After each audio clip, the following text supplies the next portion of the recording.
Welcome to the SoloCEOs, the podcast for solopreneurs by solopreneurs. Here we celebrate, commiserate, and problem solve all the world's craziness that comes with building a business on your own terms. I'm Marilyn Johnson, a supplier development and supplier diversity consultant. And I'm Tara Winston, executive coach and leadership consultant. And we are the SoloCEOs. Yay! Well, hey, everybody, this is Marilyn and Tara. Yay! We are so excited today. And as you all know, most days I am very excited. But we are super excited to bring yet another amazing entrepreneur / solopreneur to our podcast. I will let her do the introductions, but her name is Nyasha Nyamapfene. And Nyasha, please, if I have mispronounced anything, please correct me. But people, this lady's journey is one in which you really want to listen closely to because she has done some amazing things. And I think as you are plodding along with your solopreneur life, you'll be able to take some of the lessons that she's learned and put them into effect. So with that said, let's get into it. What you got, Tara? Y'all, first of all, I'm so excited. Marilyn and I have known this woman for a very long time. I've been so impressed by her. And so actually, Nyasha, you're one of the first people when we thought of who to have on a podcast. You came up because you've done so many really cool things, right? So can you share with our listeners a little bit about your evolution over the past 10 years or so? Absolutely. And it's interesting that you ask about the past 10 years because exactly 10 years ago, I quit my last job. I would say if you look at the through line of my career, I'm very much a startup person. And 10 years ago, I was working at the University of Chicago, actually leading a startup, but doing so as an employee. I got my start in private equity, entrepreneurial finance, and very early on, that was my first job in business. So very early on, I was surrounded by a lot of entrepreneurs, but on the investor side of the table. And I got the sense that I wanted to be on the other side and I wanted to be the one doing the creating and the building. And so I really set up my career accordingly. And so when I took the job at the University of Chicago, they had received some Gates money to design, to build, and to scale a K-12 intervention. And they hired me. I came in, I did that. Once we took it to national scale, I resigned. And at that point, I knew I was ready to move into my own entrepreneurial work, but I did not know what idea I wanted to pursue. But Can you say that again, please? I'm going to interrupt you because I can talk. So many people think they should know exactly what they are going to jump out there and do. So one, say it again. And two, what was the magic moment while you were working that made you think, I can do this? Well, I think I may have been more prepared than most because I've been around entrepreneurs since my early 20s. Wow. And I have been around, Black entrepreneurs that were running large scale companies. So I never questioned. To me, it was normal. Mm-hmm. And so many of my mentors were entrepreneurs. So many of my mentors were private equity folks, so many of my friends. So I never really disconnected from that entrepreneurial community, but I did want to make sure that I was as prepared as possible before going out on my own. And so I think at a certain point, you still have that trepidation. I've never had a baby, but you're never ready to have a baby, but you have it. And then you realize, okay, I wasn't ready, but I am ready. I think at that point, having taken this piece to national scale, and even before that, I had done so much startup work within organizations. I was always the one raising my hand to help start a new business unit. Even when I was in education at Chicago Public Schools, I was leading the charge to start a new middle school in Inglewood. And so at a certain point, it's like, I'm as prepared as I'm ever going to be. Mm-hmm. And I had wanted to leave at the top. I had scaled this nationally. Okay. Either I would continue to do that or I would make my exit. And even before taking that job, I had already known that this would be my last job. because I wanted to really be in a position to just do the work without being attached to without being an internal employee of an organization and dealing with all the politics and the dysfunction. I wanted the luxury of just being able to focus on the work. Can you say that again? Like, I know oftentimes when I'm coaching people that know that they're going to one day build their own business and that they're spending their time, inside of an organization, either learning or even building up capital, they still sometimes get stuck in this idea of like, I should be playing all the political games. I should be worried about promotion. There's some, like, I want to hear what Nyasha just said. Like, you can be free of that, right? You can just get what you need to get out of it. And not like, there's so much more energy and time if you just go in, do your job, figure out what you want to do, and then save your discretionary energy for the things that really matter for you.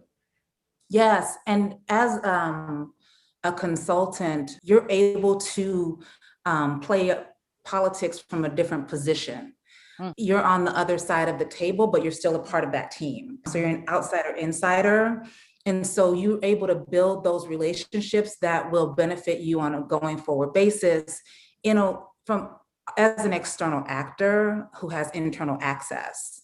And so I've been blessed I've never done any sales. I've never done any business development. All of my work has come to me through referrals from previous clients or previous bosses or CEOs. And so it is important what people say about your work, and to make sure it's visible and to make sure your track record stands so that when you do go on your own, that is your resume. Yeah. And so I didn't know what I wanted to do entrepreneurially. And I knew that as long as I was leading this startup at the university, I was going to be all in, and I wouldn't have the mind share to really allow whatever needed to come through me to come through me.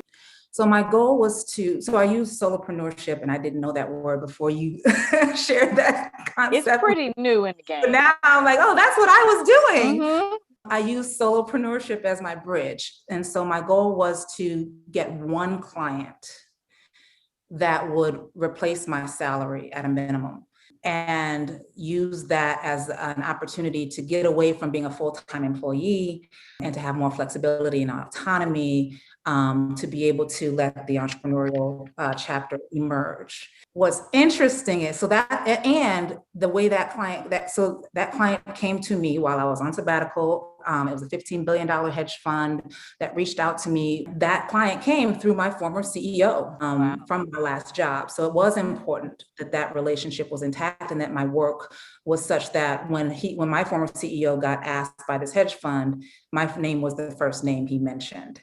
So that was critical. And so I took on this client, my firm took on this client.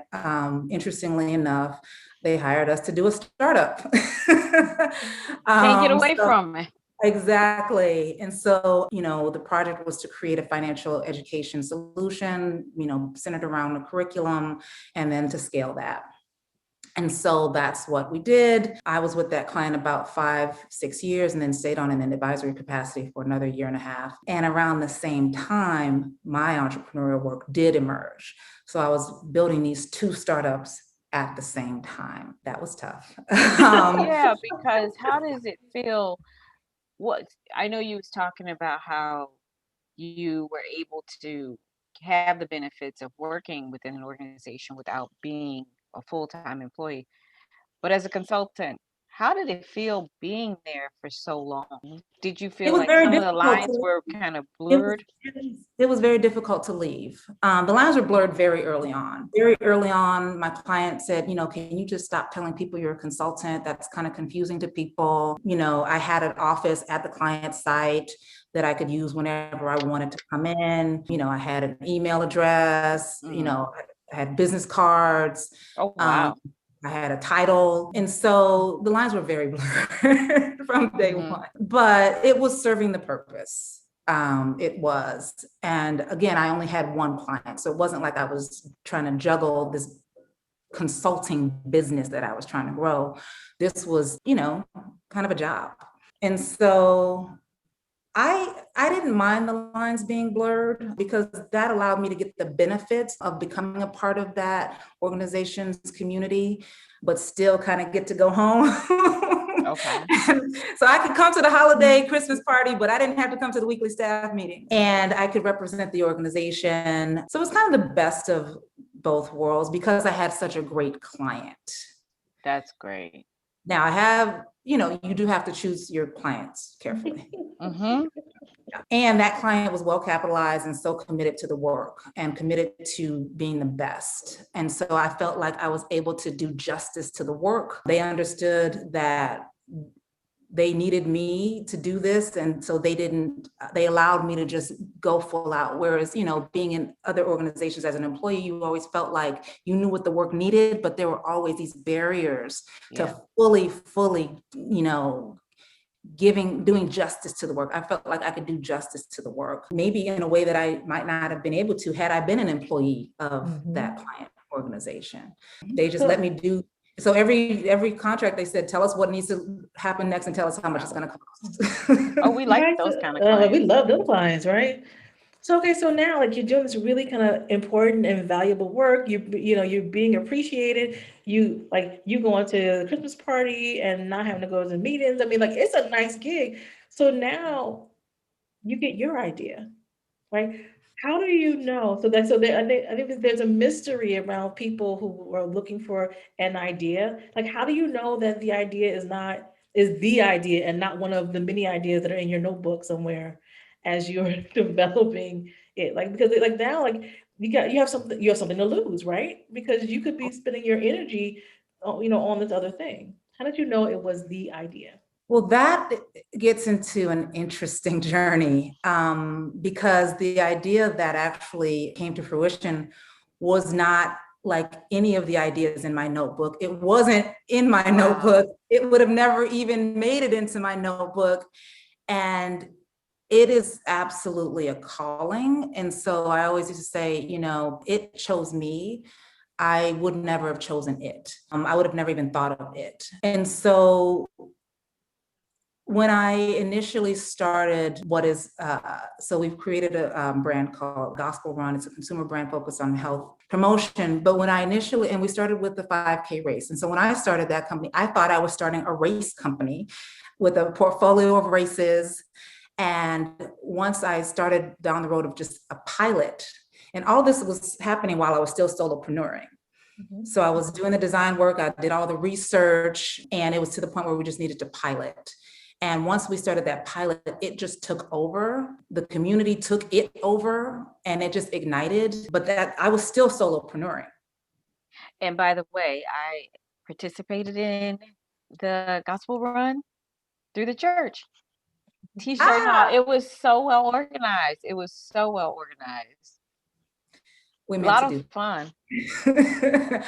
And so I knew it was the one when it just ignited and the market responded so strongly and so immediately and so fiercely to the point where I was trying to keep up with it. And it kind of left me saying, come on.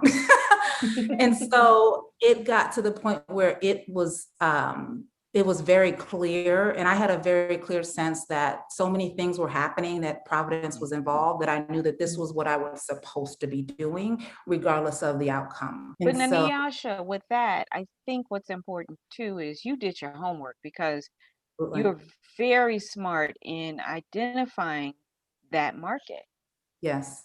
So Nyasha, I would love for you to share with our audience just the work that you put in to identify that market. I mean, you were laser focused on figuring out who the customer is. And I think some people struggle, they have the concept, but they don't realize how much work it takes to figure out who the audience is. And you nailed it really, really well. How did you do that? How did you figure this out? Because I know you said once you started going, it kind of took its own wings and started flying, but you started that process. How did you do it? And you were working in your other solopreneur gig while you were really kind of refining your concept.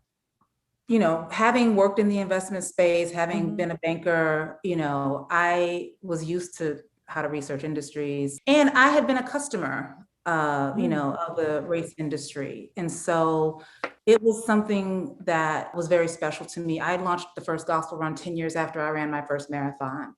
Wow. And it was a life-changing experience for me. I became like the marathon evangelist. Everybody in the world needs to run a marathon. It's going to change your life. And so I knew the power of it as a customer. And then as the years went by, I started to just see the changes happening in the race industry and just the proliferation, because we were in a huge running boom.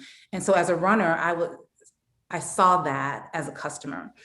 And it made me curious enough to start doing the research. At that time, I also, in doing the research, I realized there were some publicly traded companies in the race space. There was a lot of private equity money in that space. And so there were analyst reports available for those companies that were publicly traded. And I started to build relationships in the industry and do enough publicly accessible research to get to the point where I said, there's no more research for me to do other than to just execute a pilot to get a real sense of operational costs and build a model and then decide if we want to move forward. So the pilot was actually intended to be part of the research, but as soon as we started down the road of executing a pilot, it started just to ignite. Like people start, and even though I did all that research, once you start going down that road, you realize all the things you don't know and all the assumptions that you made that were wrong.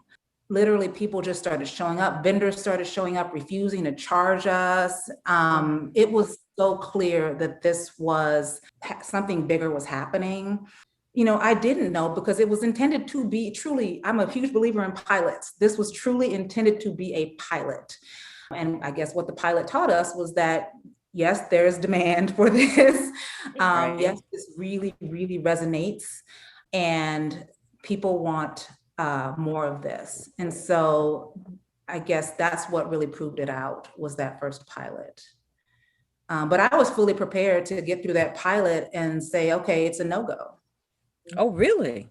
Well, absolutely. Yeah, that's what pilots are for. Absolutely. Well, yes. I mean, I think that like there is something really valuable in, you know, soulpreneurship and entrepreneurship, saying like, it's okay to try something.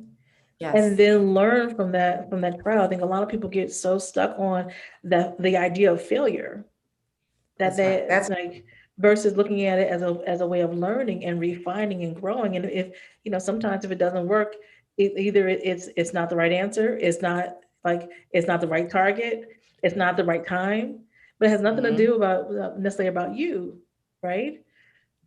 That's right. And sometimes, you know, when you start moving forward, it'll take you in directions that you had not anticipated. So if you quote unquote fail by moving left, it opens a door on the right and says, no, this is the door. And so, you know, before I launched Gospel Run, I was piloting with a completely different race concept. And there was a significant number of roadblocks that made it untenable. Just, it was not going to happen. And so literally Gospel Run was just one of this portfolio of brands that we had focus grouped it down to. And I said, well, Gospel Run will be the great one to use as a pilot because it's the smaller one. It's the tiny one. It's the very niche one. It will be the great one to learn from. And then it took on a life of its own. It became a public health organization. We started, you know, all this clergy programming. I never in a million years thought that I would be running a public health organization. I was trying to start a race company. I could have said, okay, these roadblocks are saying, shut it down. But what they were saying is, no, try this instead.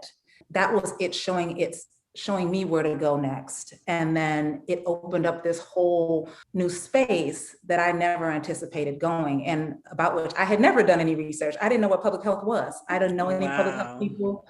I had never heard of it. I literally was calling it urban health. And I had to be told, no, boo, that's not a thing.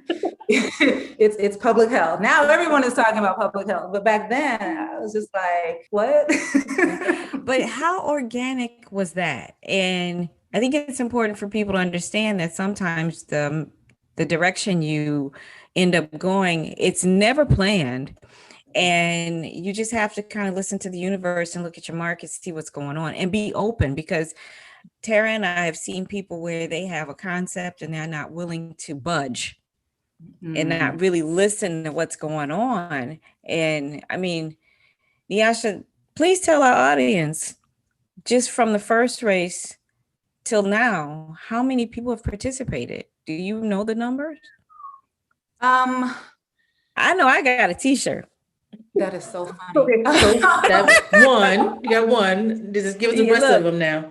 Wait, unlike Ms. Nyasha, I am not into the race world, but it just, the enthusiasm around it was infectious, and it was like, oh yeah, no, you gotta get in here, you gotta do this. So it was well orchestrated, but for all the people that participated, no one knew all this stuff that was going on behind the scenes. Like, this is the first time I've heard this, and I participated.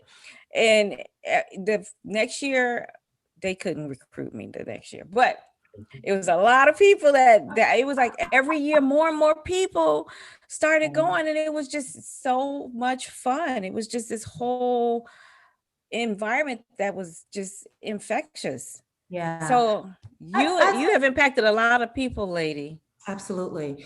I'd say minimum 10,000 in terms of unique runners, because we have over 60% retention. And so the race has grown so much, but a lot of those are returners. That said, back to the question of failure, that's why they say it's important to fail fast and almost to invest in failure, because failure, you want to see what fails so that you can tweak it, right? And so if you make big bets and you haven't really tested it, then you might not be able to budge. But if you make small bets, say, well, let's see what's here, let's see what's there. One of the things we learned was that the majority of people, over 50% of our people who were coming, were not runners. I had started this for runners. That's my community. Those are my people. These people were not runners. And I had to rethink everything. I was like, who are these people? And that's when I realized, like, these are sedentary people. That was never the plan. And so that's what, once you step out there and make careful investments so that you can learn, that's how things evolve. When you see how the market responds and you can adjust accordingly. And sometimes rethink your entire mission, rethink your entire value proposition, and adjust accordingly. The folks that are coming to Gospel are not necessarily the folks that I was doing the research about. Then I had to go learn about public health. I had to go learn that research, I had to connect to academics. And so but I mean, people never know how much work anything takes, and that's true of just large events. People don't know how events happen. But, when I was in corporate, I was working my butt off. I think that's true of most people. We work hard. Definitely those of us who are on this path, we work hard, right? So, and so you work hard, you create this amazing product and program that goes beyond your wildest dreams. And then you go, well, that's fine. I'll just sit on my laurels and not do anything else, right? Yeah, right. Yeah, that was not the end of the evolution. No. Listen, I take sabbaticals. So, I get in my resting time, but I'm also a creative. And so I need to create. And so to me, that's fun. And the challenge of a creative is you have too many ideas, you have to really harness. And once we built the Gospel Run platform, we have this faith-based health promotion vehicle. We do clergy programming. Because of the pandemic, that allowed us to invest more in Gospel Run Digital. And it also, once the public health conversation became the conversation that it now is, we were well positioned. And so coming from years of people, being the ugly girl in the room that no one wants to talk to because no one wants to talk about health. No one wants to talk about public health. That's not sexy. It's not interesting to people. You say health equity. I mean, I've literally had a person say, so do people resonate with that? I'm like, people in health do. But he was asking, is that hot? Is that sexy? No, it's not. But now it is. And so people have been coming to us because we have that positioning. And so we're now building, just to take things full circle, a youth-focused health promotion platform. we were approached by a large health company who wanted to do some youth focused health work. They knew us through Gospel Run. They knew me through my solopreneur work. And we're in the process of building a health curriculum focused on a mission for health equity and the students that we most want to serve. And so it'll be a social justice intervention. So that allows us to build a school-based youth focused health promotion platform. And it just brings Wow. Wow. So I feel like predicted that. I would have never predicted that. Right. And it's weaving all of your talents. Yes. And I feel like this is my life's work, you know? That makes me so happy. Everything coming together. Even with the Gospel Run, I felt like this is my assignment. With this youth piece, I feel like this is what it was all for. Here we go. Wow. Yeah. Oh my God. This is so on point. And for folks trying to figure out how do you kind of put your background, all the experiences that you have into building that business, it just seems like it just falls into place. Well, that's a strong statement. Well, I mean, it's not easy. It just happens. You did nothing. It's not easy. I mean, Nyasha, like you said, something you said about you believe in taking your sabbaticals and just kind of mulling through stuff. It really did. You knew you had the background when it zigged, you zigged with it. You didn't go the other direction. You just kept going and it did fall and you were able to pull from your background. Well, it's almost like a sculptor, right? I feel like, you start with a vision, a sculptor starts with a vision and then he starts sculpting, but then the sculpture also starts to show you what it wants to be. And so it's a co-creative process with the, in this case, the art and the artist, and both are working together to bring forth what the world needs.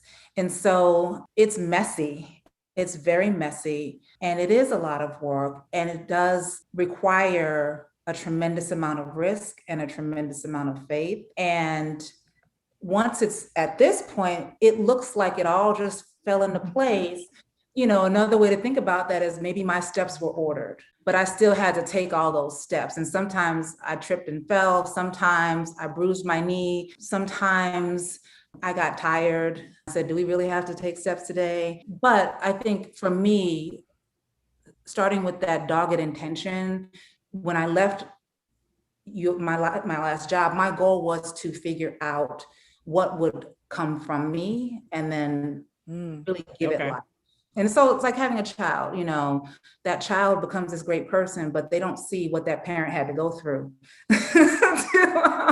to keep it alive and to, keep it on its path so that it could find its own path. But and while I was in it, I didn't understand that it was all going to come together.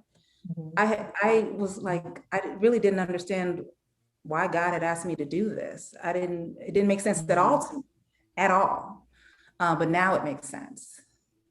There's something that you said around like people don't see the trips, the falls, the stumbles. As I was listening to your story, I could imagine that there's some listener out there that is like, well, of course she did this, right? She was in private equity and she knew how to research and there's a list of things that can make you very intimidating for people. At the same time, as a human, this stuff is hard. You struggle. Would you be willing to share with us one of the lessons you learned the hard way? One thing is it just takes a long time. It really takes a long time. You mean you didn't wake up beautiful and successful? Maybe beautiful. And even, a little longer. Even being in this equity world where you see, Silicon Valley, these 19-year-old kids are getting $3 billion investments and then they have a company the next day. But the average entrepreneur, it takes a long time, even if you are that VC backed organization that did get that capital infusion, it still takes a long time. That's why we have patient capital. And so I think sometimes we underestimate how long the journey is gonna take. And you don't know. There are times when you may run out of money. So when I started, I was not only well prepared in terms of my career, I had years of cash in the bank. I mean, I was as prepared as I possibly could have been, but I still had to go through my journey. And, I think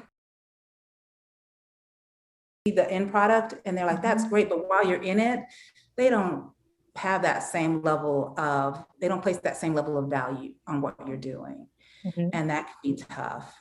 Some of the things that make things take longer is getting the wrong people on the team, getting the wrong people on the bus. Those are very, very costly learned. Do you have any advice for our audience about figuring out how to possibly avoid some of that from personal experience? Yeah, I mean, sometimes you're just going to make a wrong hiring decision. You can do all the, background checks, all the, I spent so much time on my onboarding process and making sure it was just, perfected. And maybe not as much on the screening process. I did more of a kind of standard, reference checks, spend a few hours together, a few times. But people can get really creative with, if you maybe look at your screening and selection process and constantly review that with what questions you're asking and really being a hard ass when you're in the hiring process, which I'm not always. And then a lot of entrepreneurs I've seen will do like a 90-day probationary period up front after they've made a hire. And I think that's a helpful thing to do to kind of set things up in a certain way on both sides. Because sometimes when people are coming to work for an entrepreneurial company, your goal is to get the best out of that person. And the best that you get might not be the best that they would give if they were going to work for some large corporation. And so really setting things up, even if you have a personal relationship with them, such that everything is very performance driven upfront and it's made clear what that looks like from the very beginning. So beyond the onboarding process and almost extending that onboarding for like 3 months might also help with that streamlining process. How do you keep yourself motivated, right? So like you've done all this onboarding, like, and success takes time, right? You've ingrained that in us. How do you keep going? Honestly, I know that when I wake up every morning, I know that I'm on path and I'm doing exactly what I'm supposed to be doing. And I'm there. Regardless of what stage I'm at or what it looks like, I know I'm in the right place. And, I get to create all day. One thing that gets me high is, in the creative process, if I'm, like right now we're building a new curriculum. And when you're in the process of creating something, and as you create it, you know that it is going to change people's lives. And it's going to change thousands of lives. That is an indescribable feeling. And then seeing the impact of your work, seeing, I've created a consumer brand, seeing people walk down the street with my brand across their chest is very gratifying. Having strangers flag me down on the street to thank me, that's very gratifying. And so there have been many times, for several years, every year I was going to quit. I'm like, every year, I quit this year, I quit every year.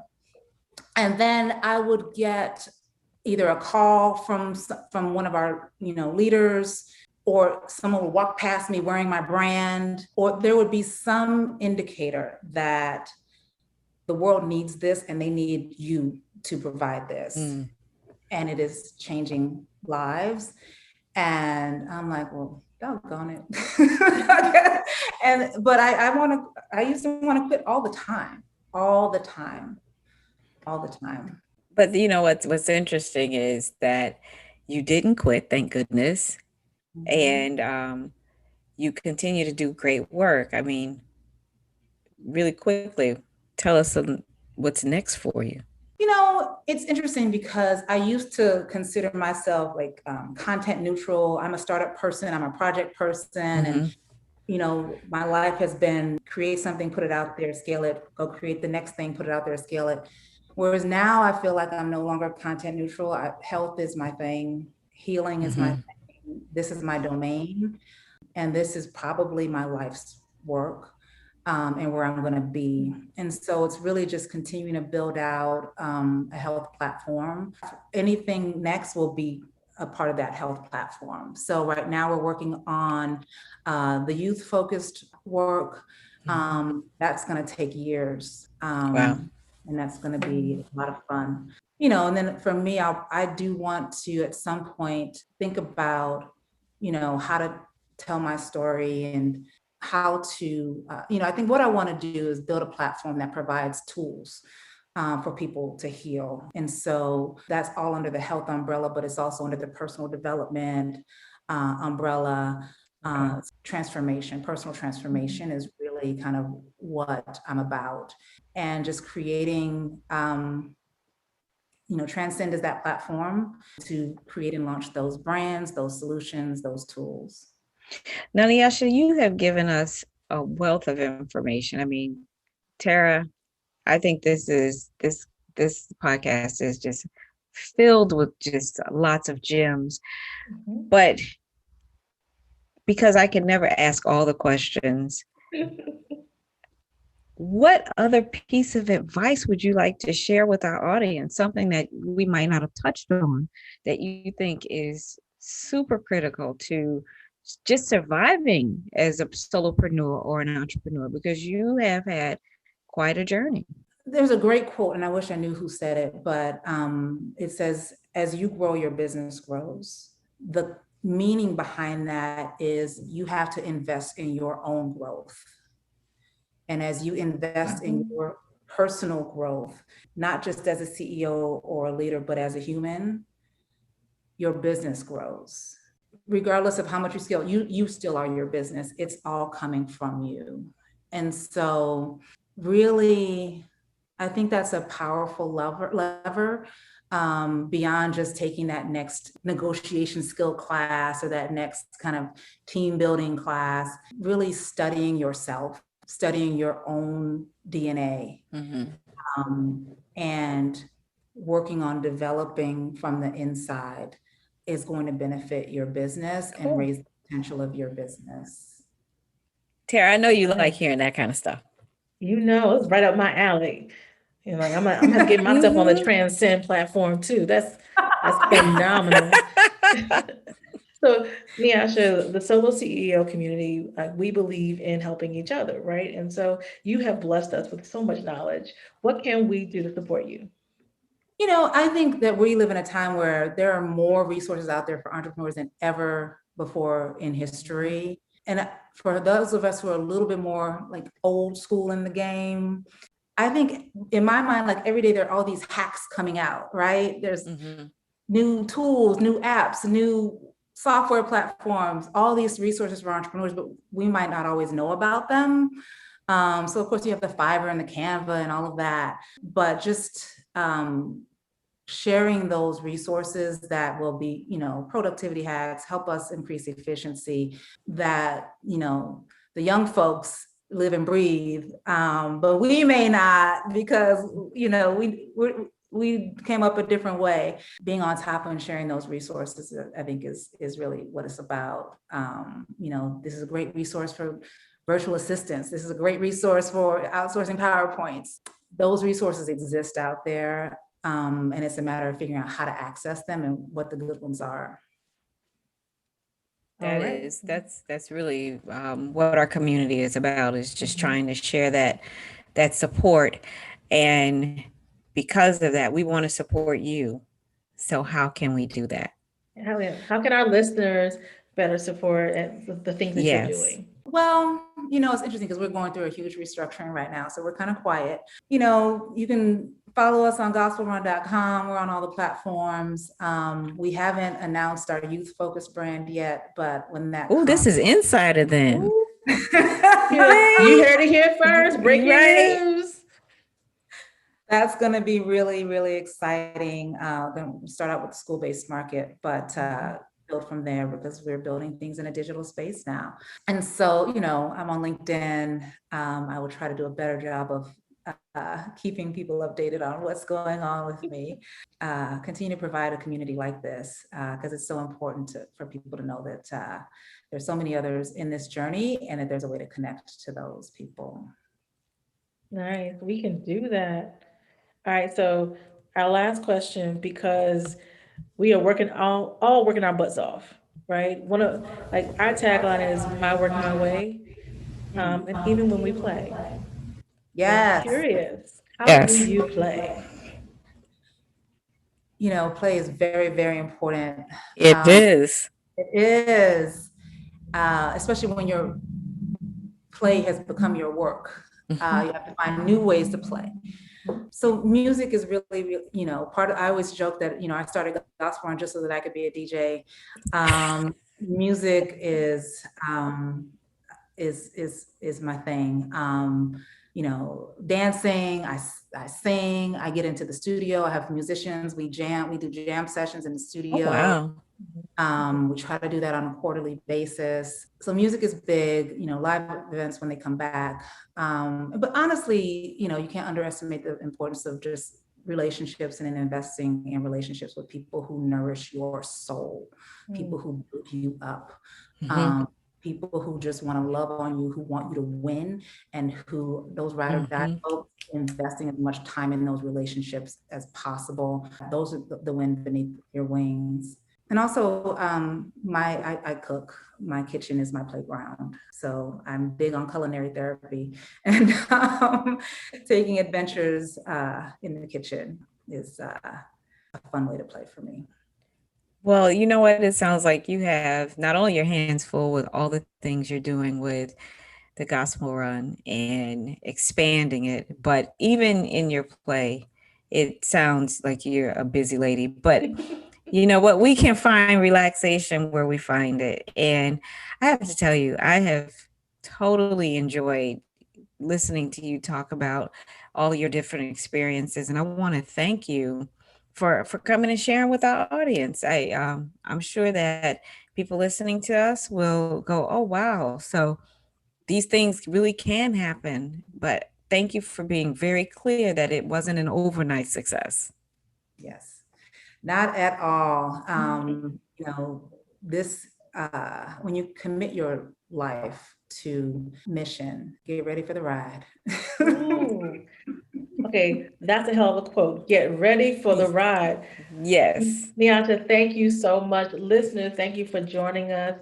Stay connected. Connect with Nyasha on all the platforms, gospelrun.com, as well as LinkedIn, Twitter. Follow us, and we will see you all next time. Bye. Thank you all. Thanks for listening.